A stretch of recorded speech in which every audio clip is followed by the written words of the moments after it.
Welcome to Category Visionaries, the show dedicated to exploring exciting visions for the future from the founders who are on the front lines building it. In each episode, we'll speak with a visionary founder who's building a new category or reimagining an existing one. We'll learn about the problem they solve, how their technology works, and unpack their vision for the future. I'm your host, Brett Stapper, CEO of Frontlines Media. Now let's dive right into today's episode.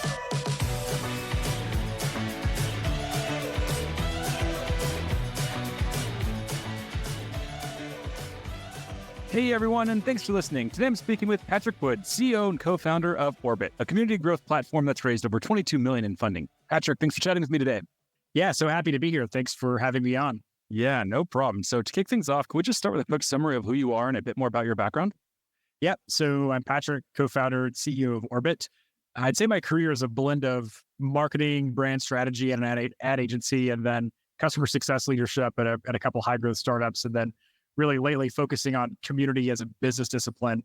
Always been pretty community oriented. We can dive into what that means. But yeah, over the years, I've done various things like starting and producing networking groups, hosting event series, things that are sort of all premised on getting lots of people together and seeing what happens. And then today I work at the intersection of really those interpersonal relationships and the needs of the businesses. And so like helping companies think through how a thriving community can help them accelerate areas of their business. And really Orbit is a software platform that's all about how modern marketers, modern companies can think about how to scale up those human-centric relationships. And throughout your career, was this the master plan to eventually be the founder and CEO of a tech company? Is that something you were always working towards or had in the back of your mind? Or are you surprised that you ended up running the type of company that you're running today? I have to say it was on my radar when I was working at the ad agency. So this was back in Memphis, Tennessee, which is where I'm from originally. I was working at an agency there with about a 250 person agency. So kind of a large, small agency, if you will.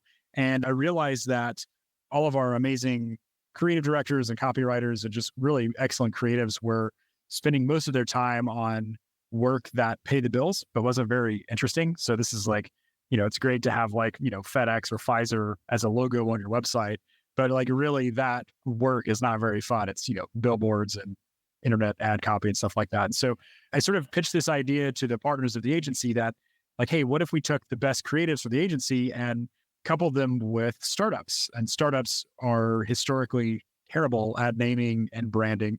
And this was kind of at the time when the .ly thing was happening. So every startup was coming out with like, an LY in their name, super goofy. And yeah, basically said, what if we started doing essentially services for equity and deployed our heavy hitting creative talent against these companies that really need the work, but maybe don't have the cash to pay for it. And it was really exciting and fun work. And shout out to the agency for letting me do that. But yeah, part of my strategy there was I kind of thought I might want to get more involved with startups, like found something eventually someday, but just didn't really know what that would look like. So I just sort of started to lay the foundations that would eventually get me there if that's what I wanted. And that's kind of my approach, has always been my approach really is, instead of having like a 10-year plan, I've always sort of tried to place bets that point me in the direction I want to go in. So yeah, that's kind of the genesis of how I actually ended up in San Francisco 7 or 8 years ago. And how'd that pan out for the agency that was doing those deals where they were exchanging services for equity? Did that perform very well for them in the end? I don't think we actually saw any distributions from that. I mean, investing is hard enough as it is. Investing services, there's lots of layers, but I would say that there were lots of important outcomes for the agency that were non-financial or financial adjacent. It's kind of interesting thinking about community building generally, but I guess we can come back to that. But yeah, for the agency, it gave us a lot to talk about, in the press. It felt very innovative in terms of attracting clients. It became a thing that people were interested in hearing about, learning about. Talent acquisition and retention was a huge outcome from spinning up this business unit. So we attracted a pretty incredible PR leader as a part of, she was very interested in this type of work. And, the best, most senior creatives got to work with me on the fun startup stuff. So there were lots of intangibles. And then I would say the second thing was that it gave us the ability to sort of work in a very lightweight and versatile way. If you think about agency world, like running the big accounts, like the Fortune 500s and things like that, everything is a big machine. It can take a long time. There's lots of approvals and checks and balances. But for my team, we got really good at, because we were working with startups, we got good at moving quickly and being very efficient. And so that turned into my team also becoming like the de facto team for doing small, interesting projects like civic projects or nonprofit projects, things like that. So we did actually produce some billings from those projects. But yeah, the startup stuff turns out to be a catalyst for all sorts of other sort of innovative things around the business. That's super interesting. Yeah, my fiance, she worked at McCann in New York City for a few years, and she was working on the USPS account. So I got to see behind the scenes just how exciting big agency life really can be. So Yep, exactly. I'm sure that was a blast to be in the startup world and doing that in the startup land. Yeah, it was mind blowing, and the relationships I built there still stick with me today. So super valuable stuff. Nice. Yeah, that's awesome. Now, a couple of questions that I like to ask, really just to better understand what makes you tick. First one, what founder do you admire the most, and what do you admire about them? Yeah, I think probably I really have a lot of respect for Patrick Collison at Stripe. I think, as I've worked with Stripe here at Orbit and gotten to know a ton of the team there, I'm just always impressed by everyone I meet there. Is super sharp. They're also really kind. So there's some pretty powerful cultural implications that tells me about. And I think that his emphasis on learning, and this may sound abstract, but shaping society through ideas really resonates with me. So, they have this arm of the business called Stripe Press, where they publish either sort of new and interesting ideas or repackaged timeless ideas into just beautiful physical books. And, he and Stripe are also involved with the Long Now Foundation, which is a super cool nonprofit that's dedicated to long-term thinking on a 10,000-year time horizon. So, for me, and all of that stuff really resonates with me. So I think there's the cultural stuff, but also just watching that business execute at scale has been awesome and very inspiring for me. What about books? Are there any specific books that come to mind of just being really meaningful and impactful in your life? Oh man, so many books. I'll give you two. One is a book called The Culture Map. It's about cross-cultural work. And, Orbit's a company we're based in the US. My co-founder lives in Paris. So we've got employees in the US, UK, France, Benin, Nigeria, Italy, and Israel. So we kind of grew up during COVID, and we just kind of went remote. And we have a lot of backgrounds and cultures at the company. And the Culture Map is a very research-based approach to understanding everyone's implicit bias and how to give name to those biases and work around them as a result. So it's one I think about a ton pretty much every day. And the other is a book called Good Strategy, Bad Strategy by Richard Rummelt. And it's pretty long, but it's one of my favorite books on strategy. And he boils it down into this concept of like kernel of a good strategy.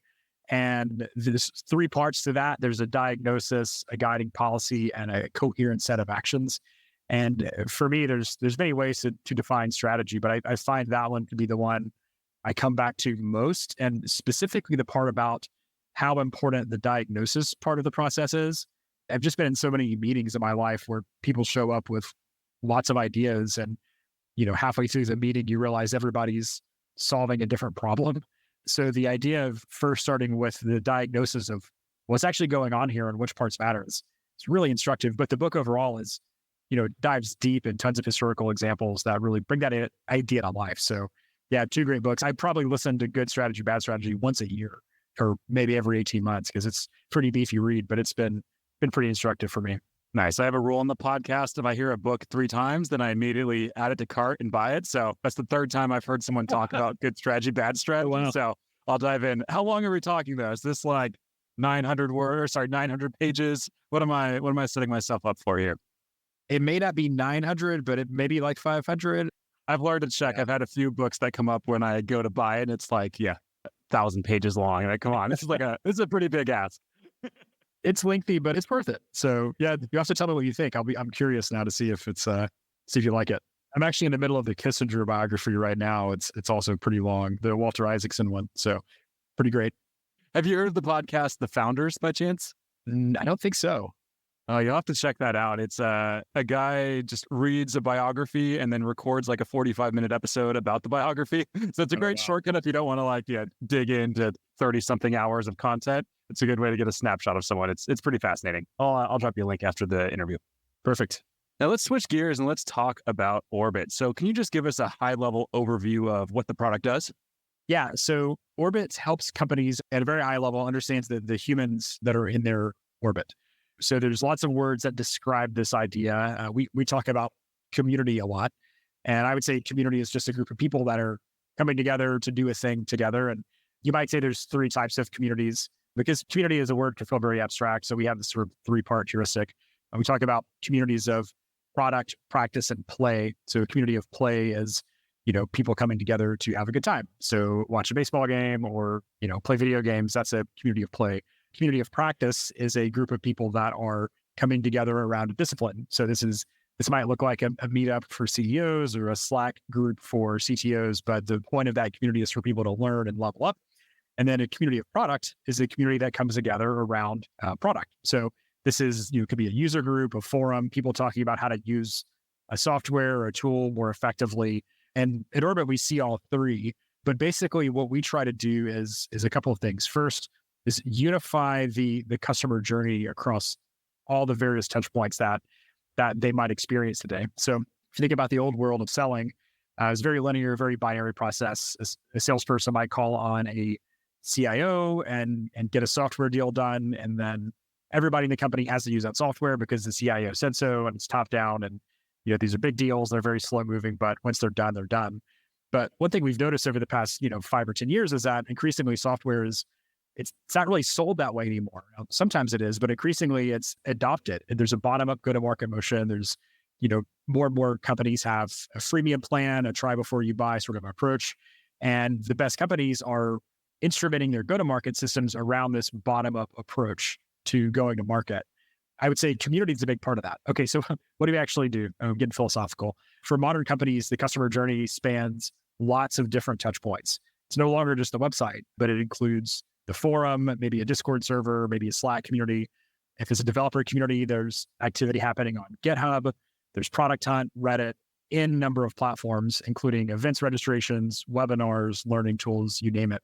And so at the foundational level, Orbit makes it really easy to unify the customer journey across all those different touch points. So you can see that, for example, Patrick G. Woods came to your GitHub repo and started the repo. And then the next day I came to your event. And the next day I came to your forum and asked a bunch of questions about how to use the product. And the next day I started using the free product. And then I came to the forum and asked more questions.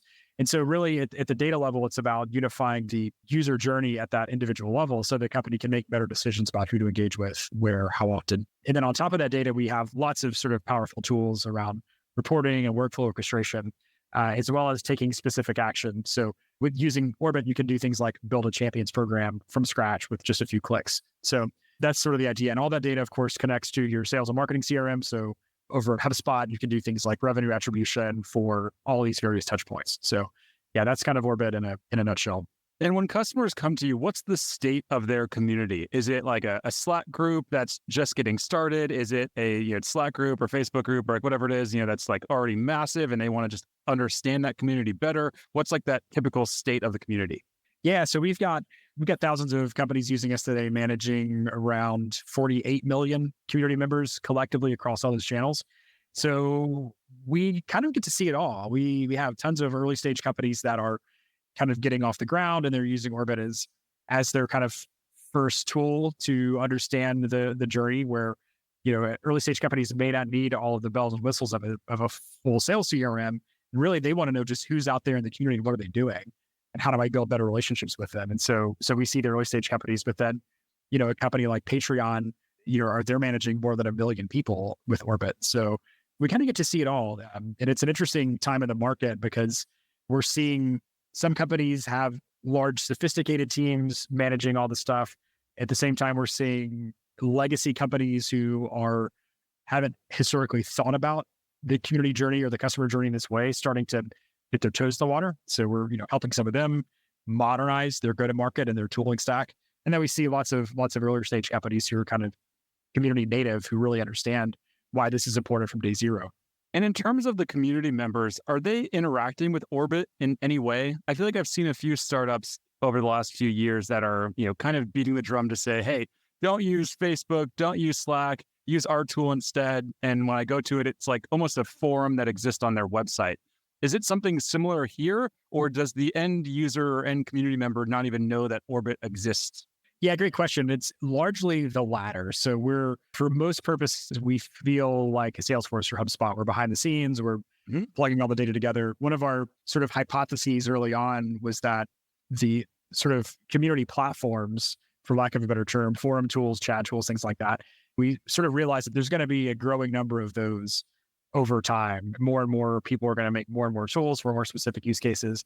And so we didn't want to compete there, but rather we found a lot of value in connecting that data together and unifying it across those different channels. Increasingly, there are places where end users know about Orbit. For example, last week we shipped our new Champions Program Manager tool, which helps software companies basically build champions or advocacy or early access programs. And part of that process is, okay, you've got, 500 people that you want in your advocacy program. How do you onboard them? Well, we built some pretty cool sort of like semi-automated tools for that. And through that process, there's some exposure to who Orbit is. But by and large, the end community member doesn't need to know we exist. We just make it easy. We make their lives easier and they don't even know it. Makes a lot of sense. This show is brought to you by Frontlines Media, a podcast production studio that helps B2B founders launch, manage, and grow their own podcast. Now, if you're a founder, you may be thinking, I don't have time to host a podcast. I've got a company to build. Well, that's exactly what we built our service to do. You show up and host, and we handle literally everything else. To set up a call to discuss launching your own podcast, visit frontlines.io/podcast. Now, back to today's episode. And maybe it's just my LinkedIn feed, but I feel like my LinkedIn feed lately has just been filled with CLG or community-led growth. And it just seems like that's picking up a lot of steam now. Everyone's talking about it. But you started in 2019, long before I think everyone was really talking about this as much. What did you see in 2019 that's taken a few years for people to really catch up with and see that as well?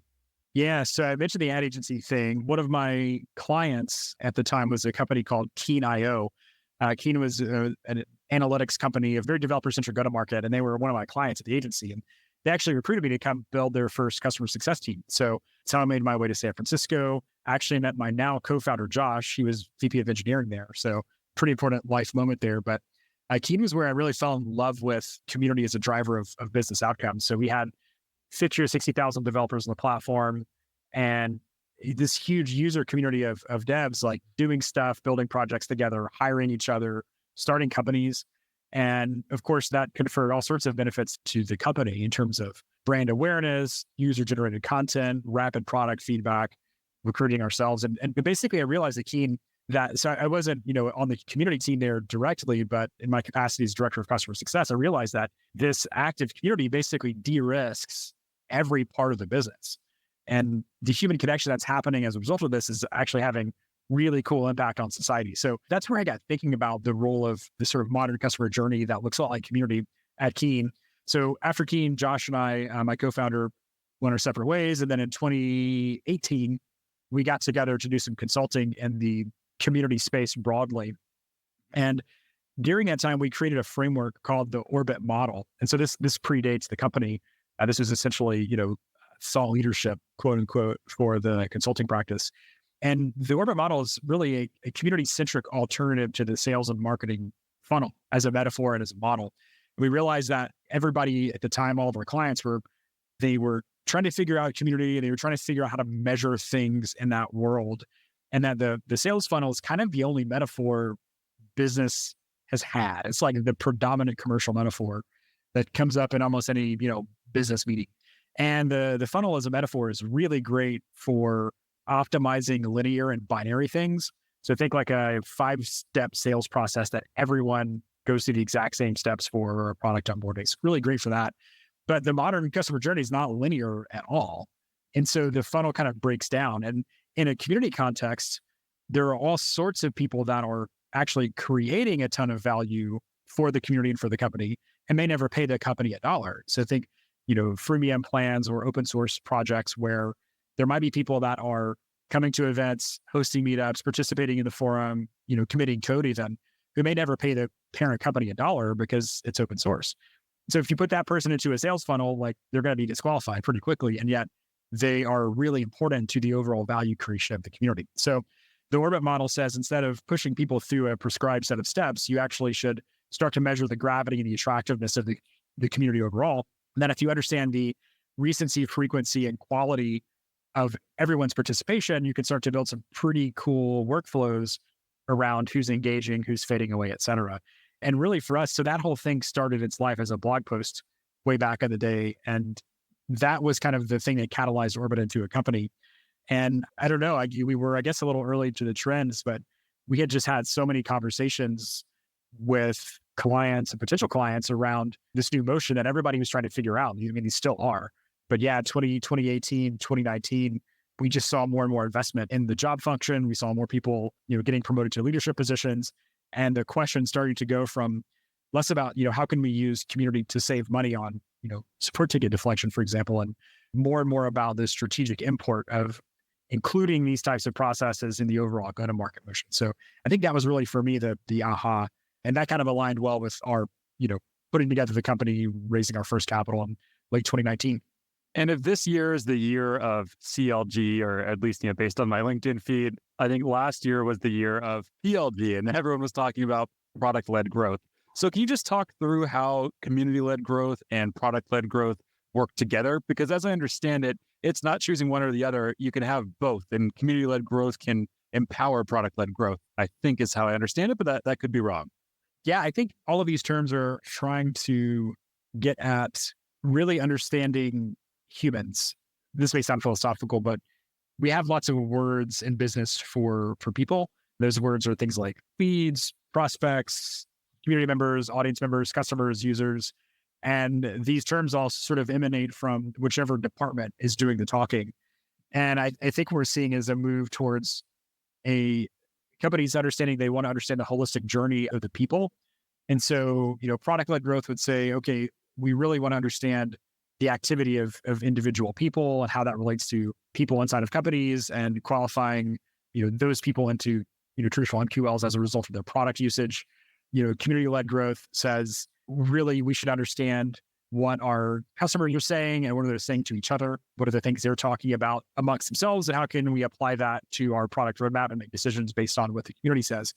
So I think I don't think it's one or the other. And I think really if I had to abstract it out, it's really just understanding the modern adoption-centric customer journey and the touch points that are happening in places that are traditionally hard to track. So that's kind of how I think about unifying those ideas. I think really it's brought on by people don't want to be sold to. I think that's been true for a long time, but I think finally companies are starting to have the data and the tooling to make those more personalized decisions about who to interact with, where and when. Do you think as a buyer or as a user, eventually there just turns out to be too many communities? Like thinking about all of my interest, if every single company or interest that I have had a Slack community or a Facebook group, I would just be in like 50 communities and I would get completely overwhelmed. Now I'm in like 3 and like even that's hard to keep up with. So if every company buys into this idea and importance of community, like what does that look like for the end user? Like, do you envision it that every company would have a community? No, it's a great question. And I don't think every company can or should have a community in the traditional sense, but this is where the semantic challenges with the word community come out. Because on one hand, you would think, hey, Patrick's the community guy from Orbit, everybody should have community. And I think that actually can be really problematic. But I would say, I actually reframe it as the way we think about this is, do companies want to build better relationships with the people in their orbit, whether that's customers, users, community members, whomever? So like, do you want to have like a better understanding of who those people are and what they're talking about? And are there occasions where getting those people talking to each other will have benefits for the company and those people? So I think that's true a lot of the time. So I think like, do you want even more like Slack groups and Discord servers? No, I certainly don't. I'm overwhelmed. We're all overwhelmed. Community burnout is a real thing.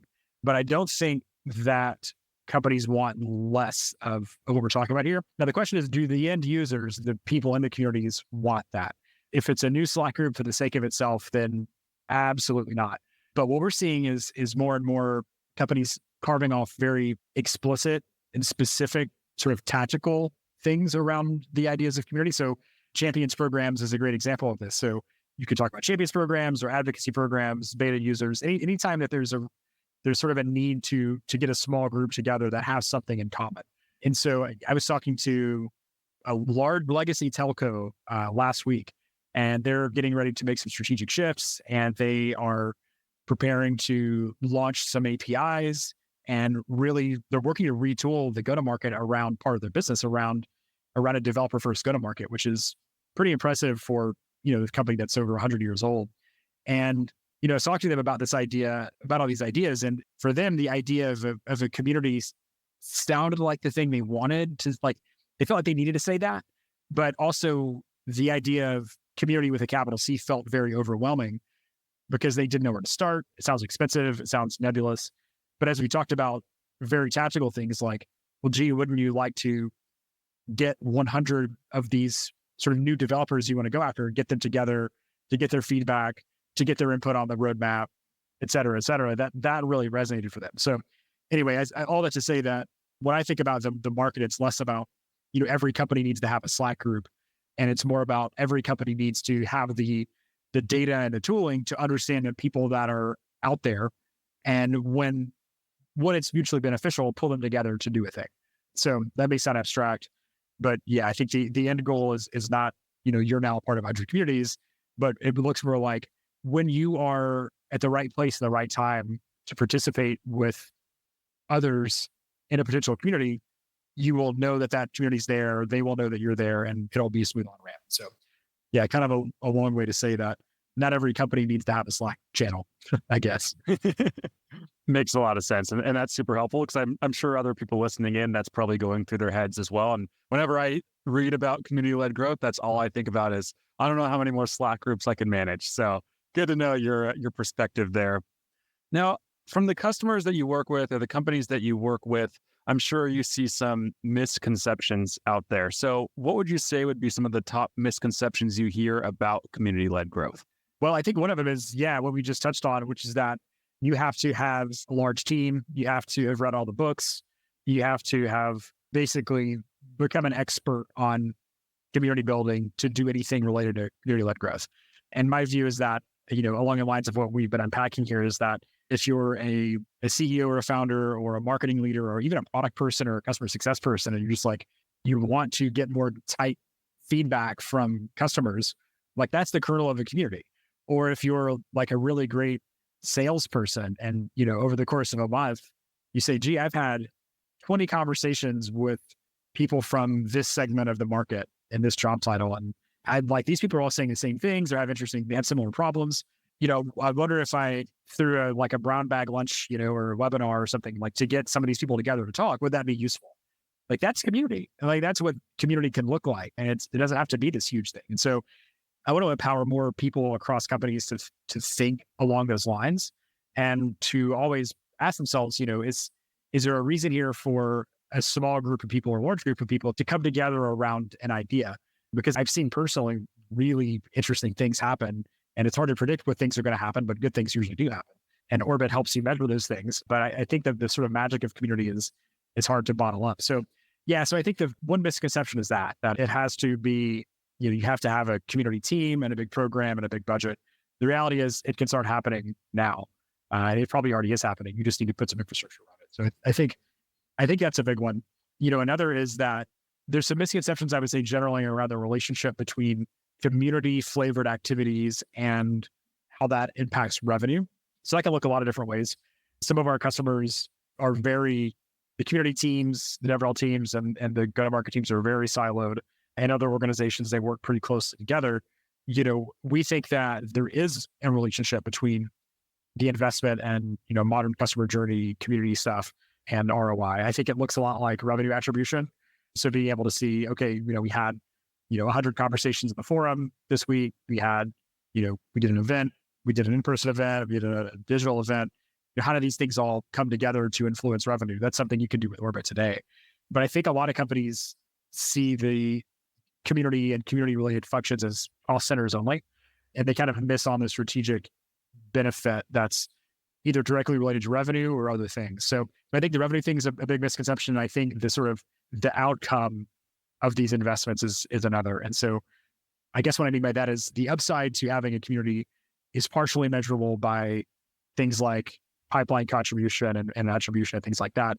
But even more so, I think an active community basically impacts every part of the funnel. So from brand awareness to user-generated content to product feedback, it kind of makes every part of the business easier. And so, I think a lot of companies might think about these ideas and sort of be put off because it sounds hard and difficult. And at the end of the day, it's just a bunch of people talking.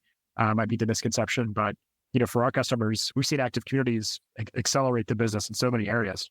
Makes a lot of sense.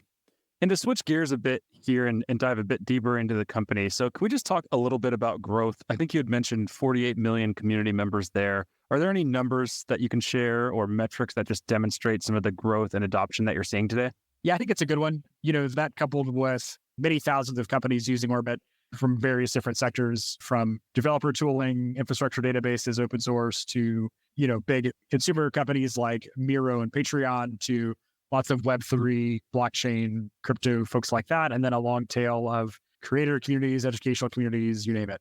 And what are your thoughts when it comes to your market category? Is it community-led growth? Is it like community intelligence? What are your thoughts there? Yeah, I think category is perennially an interesting one. We've historically sort of positioned ourselves in this category of community growth platform, and that is sort of acknowledging the various aspects around data and unified view and helping companies, grow their communities, but grow because of their communities. I think we'll stick with that positioning, but increasingly we're building tools that are very actionable. So the Champions Program suite of tools is one example of a very specific point solution built on top of our platform. I think what we've realized is that the platform positioning is interesting, but also can feel scary.